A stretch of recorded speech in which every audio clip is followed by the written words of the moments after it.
Bonjour à tous et bienvenue sur boursicoté.com pour cette nouvelle analyse technique des principales matières premières et donc suite aux résultats des élections. Eh bien c'est sur un mouvement baissier que l'or a commencé cette semaine.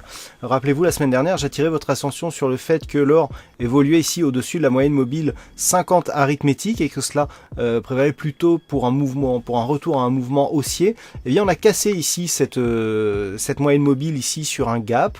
Gap donc qui n'a toujours pas refermé compte tenu ici des dernières bougies de la semaine dernière et donc qui imprime un mouvement baissier de retour qui devrait ici viser le support des 1259 $ l'once. Donc on est ici dans une neutralisation de la dynamique sur les oscillateurs.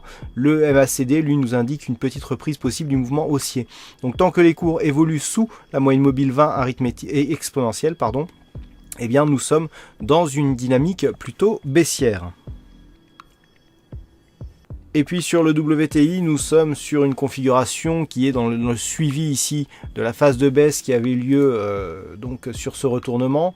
On était ici sur une évolution supérieure à la moyenne mobile. Ici, on voit bien le retournement. On passe en dessous, contact bol inférieur. On retrouve ici cette moyenne mobile comme zone de résistance. Puis que là, qu'on accélère, phase de hors-bol, on ne réintègre pas jusqu'à la moyenne mobile. On part directement ici sur un second contact et on est encore sur une phase d'accélération baissière avec un nouveau point bas significatif qui a été marqué aujourd'hui. Donc une dynamique qui reste baissière, donc toujours avec un objectif de retour sur la zone ici majeure des 43,20 $ le baril avec la zone intermédiaire des 47 $ le baril.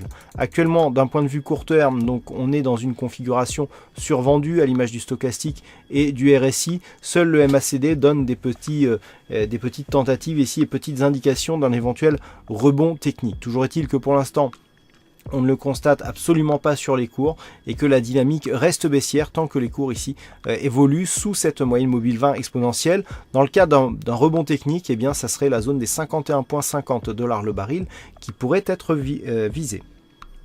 Voilà ce que nous pouvons dire sur l'analyse technique de ces principales matières premières. Passez de bons trades et on se retrouve dès demain pour d'autres analyses techniques toujours sur le site boursicoté.com.